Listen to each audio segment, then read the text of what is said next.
Dinagsa na napakaraming taga-suporta ang People's Rallies na ginanap sa Quezon Convention Center na pinangunahan ni Infanta Acting Mayor Lord Arnel L. Irruanto na tatakbong mayor kasama ang kanyang running mate aspirante pagka-vice alkalde na si Konsehal Manny America, ganon din ang mga katatakbong konsehal ng bayan na sina Junjun Mortiz, Sherwin Avellano, Tauyu, Kirk Gurango, Tim Honterial, Liza Ramos, Owi Cuento, Jun Squeta at ang aspirante pagkabukal ng unang distrito ng Quezon na si retired General Attorney Ringo Saruna na inihag din nito ang kanyang mga hangarin upang makatulong sa pamalang panlalawigan na ginanap nitong araw ng Biyernes, Marso 28. Nagumpisa ang naturang aktibidad sa pananalangin na nagsimba sila bago isinagawa ang motorcade na binagtas nito ang kahabaan ng Fami Infanta Road at ganun din sa bahagi ng Magsaysay hanggang Langas, Anibong patungong Dinahican, pabalik ng bayan hanggang Northern Quezon Convention Center at nagtipon-tipon ang mga taga-suporta upang marinig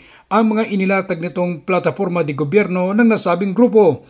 Kasama sa mga inilatag ni Aspirant Mayor L. Irruanto ang meaning ng lingap, na livelihood, education, infrastructure development, nature cleanliness, health wellness, good governance, accountable and transparency, agriculture and fisheries kasama ang peace and security.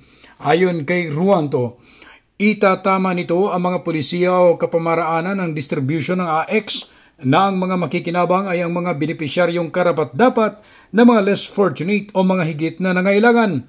Hangad ng Team Lingap agad na baguhin ang mukha ng Infanta na lalo pang mapapaunlad ang kanilang bayan na maiayos ang lahat para sa bonggang Infanta. Isa-isa ring ibinida ni Ruanto ang mga kakayahan ng kanyang kandidatong Vice Mayor na hindi natitinag sa paninindigan o panglabanan o pigilan kaliwa dam. Ganon din ang pagpupursige na mabuksan ng LTO Infanta na mapahanggang sa ngayon ay hindi pa mapapakinabangan ang mga pasilidad nito at ang magiging konsehal at magbabalik na mga konsehal na tiyak magiging panalo ang mga infantahin dito. Kapansin-pansin din na nag-level up na rin ang kanilang karaoke serye na noon ngayon ay meron ng malaking LED na nakakabit sa sasakyan kaya tiyak mag-i-enjoy ang kanilang mga kababayan nito.